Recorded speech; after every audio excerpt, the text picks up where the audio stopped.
3 summers ago I was staying in a caravan a long way from the nearest city. It was usually pitch black at night. I had given my word that I would not smoke inside, so at 1 a.m. I stepped outside for a cigarette. After a few minutes of standing in the darkness, I realized that I could see my hand quite clearly, something I'd noticed that I could not do on previous nights. So I looked up, expecting to see the glow of the full moon. But the moon was nowhere in sight. Instead, there was a long glowing cloud directly overhead. The Romans called it the Via Galactica, the Road of Milk. Today we call it the Milky Way. For those who missed the lesson at school that day, the basic facts are these. Remembering that 1 light year is equivalent to 6 trillion miles, our galaxy has a total diameter of somewhere around 100,000 light years. Our Sun is located towards the edge of one of the galaxy's spiral arms, about 26,000 light years out from the central bulge of the galaxy. It takes 200 to 250 million years for the Sun to complete one orbit of the central bulge. Surrounding the galaxy, above and below the disk, in a spherical halo, there are approximately 200 globular clusters, which may contain up to 1 million stars each. The Milky Way itself contains 200 billion stars, give or take. These numbers are essential to understanding what a galaxy is, but when contemplating them, some part of the human mind protests that it cannot be so. Yet an examination of the evidence brings you to the conclusion that it is. And if you take that conclusion out on a clear, dark night and look up, you might see something that will change your life. This is what a galaxy looks like from the inside, from the suburbs of our Sun. Through binoculars, for every star you can see with your naked eye, you can see 100 around it, all suspended in a grey-blue mist. But through a modest telescope, if you wait for your eyes to adjust to the dark and get the focus just right, you will see that mist for what it really is. More stars, like dust, fading into what tastes like infinity. But you've got to have the knowledge. Seeing is only half of it. That night 3 years ago, I knew a small part of what's out there. The kinds of things, the scale of things, the age of things, the violence and destruction, appalling energy, hopeless gravity, and the despair of distance. But I feel safe, because I know my world is protected by the very distance that others fear. It's like the universe screams in your face. Do you know what I am? How grand I am? How old I am? Can you even comprehend what I am? What are you compared to me? And when you know enough science, you can just smile up at the universe and reply, dude, I am you. When I looked at the galaxy that night, I knew the faintest twinkle of starlight was a real connection between my comprehending eye along a narrow beam of light to the surface of another sun. The photons my eyes detect, the light I see, the energy with which my nerves interact, came from that star. I thought I could never touch it, yet something from it crosses the void and touches me. I might never have known. My eyes saw only a tiny point of light, but my mind saw so much more. I see the invisible bursts of gamma radiation from giant stars converted into pure energy by their own mass, the flashes that flashed from the far side of the universe long before Earth had even formed. I can see the invisible microwave glow of the background radiation left over from the Big Bang.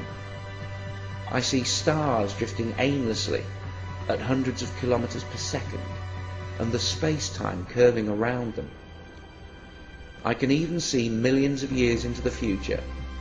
That blue twinkle will blow up one day, sterilizing any nearby solar systems in an apocalypse that makes the wrath of human gods seem pitiful by comparison.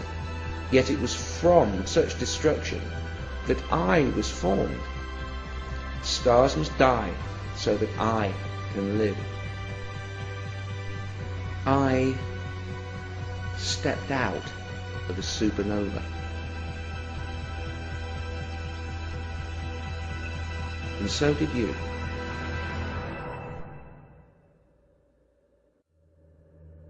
In light of this unarguable fact, this hard-earned knowledge, this partial but informative truth, what place then in the 21st century and beyond for the magical claims of organized religion? The first religions were primitive by any definition. For reasons of limited population, communication and plain old geography, they never grew to be anything other than a local concern. But religions mutate in time and grow in sophistication as each generation of holy men learn what works and what doesn't, what makes people obedient and what causes rebellion, what ideas people can easily escape and which will haunt them until they have to pray just to stop the nagging fear. When populations grew due to the slow but steady growth of knowledge, as if confronted by a bumper harvest, the religions went into an arms race with each other, from gods of wind and thunder and sea. The threats, incentives and claims of power escalate until every dominant organized religion has a god that is all-powerful, all-loving, all-seeing, and words like infinity and eternity are deployed cheaply, while all other words are open to abuse until they mean exactly what the religions want them to mean. That night under the Milky Way, I, who experienced it, cannot call the experience a religious experience, for I know it was not religious in any way. I was thinking about facts and physics, trying to visualize what is, not what I would like there to be. There's no word for such experiences that come through scientific and not mystical revelation. The reason for that is that every time someone has such a mindgasm, religion steals it, simply by saying, you had a religious experience. And spiritualists will pull the same shit. And both camps get angry when an atheist like me tells you that I only ever had these experiences after rejecting everything supernatural. But I do admit that after such experiences, the moments when reality hits me like a winning lottery ticket, I often think about religion and how lucky I am that I am not religious. You want to learn something about God? Okay. This is one galaxy. If God exists, God made this. Look at it, face it, accept it, adjust to it, because this is the truth, and it's probably not going to change very much. This is how God works. God would probably want you to look at it, to learn about it, to try to understand it. But if you can't look, if you won't even try to understand, what does that say about your religion? As Bishop Lancelot Andrews once said, the nearer the church, the further from God. Maybe you need to run away from the mosque, away from the church, away from the priests and the imams, away from the books, to have any chance of finding God. Squeeze a fraction of a galaxy into your mind, and then you'll have a better idea of what you're looking for. To even partially comprehend the scale of a single galaxy is to almost disappear.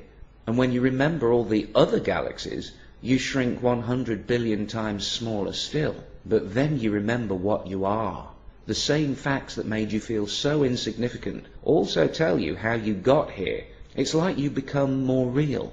Or maybe the universe becomes more real. You suddenly fit. You suddenly belong. You do not have to bow down. You do not have to look away. In such moments, all you have to do is remember to keep breathing. The body of a newborn baby is as old as the cosmos.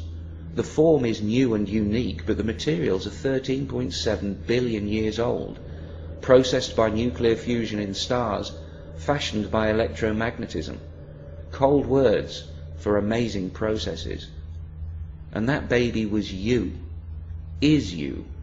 You're amazing, not only alive, but with a mind. What fool would exchange this for every winning lottery ticket ever drawn? When I compare what scientific knowledge has done for me and what religion tried to do to me, I sometimes literally shiver. Religions tell children they might go to hell and they must believe, while science tells children they came from the stars and presents reasoning they can believe.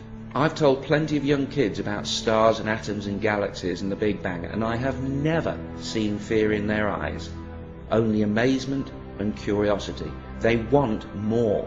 Why do kids swim in it and adults drown in it? What happens to reality between our youngest years and adulthood? Could it be that someone promised us something so beautiful that our universe seems dull, empty, even frightening by comparison? It might still be made by a creator of some kind, but religion has made it look ugly. Religion paints everything not of itself as unholy and sinful, while it beautifies and dignifies its errors, lies and bigotry, like a pig wearing the finest robes. In its efforts to stop us facing reality, religion has become the reality we cannot face. Look at what religion has made us do to ourselves and to each other. Religion stole our love and our loyalty and gave it to a book, to a telepathic father that tells his children that love means kneeling before him. Now, I'm not a parent, but I say that those kids are going to turn out messed up. It cannot be healthy for a child or a species. We were told long ago, and for a long time, that there was only the earth, that we were the centre of everything. That turned out to be wrong. We still haven't fully adjusted. We're still in shock. The universe is not what we expected it to be. It's not what they told us it would be. This cosmic understanding is all new to us, but there's nothing to fear. We're still special. We're still blessed. And there might yet be a heaven. But it isn't going to be perfect, and we're going to have to build it ourselves. If I have something that can be called a soul that needed saving, then science saved it from religion. Some people find it really very depressing that the universe can only support life for another 30 billion years. 30 billion years. Are you fucking kidding me?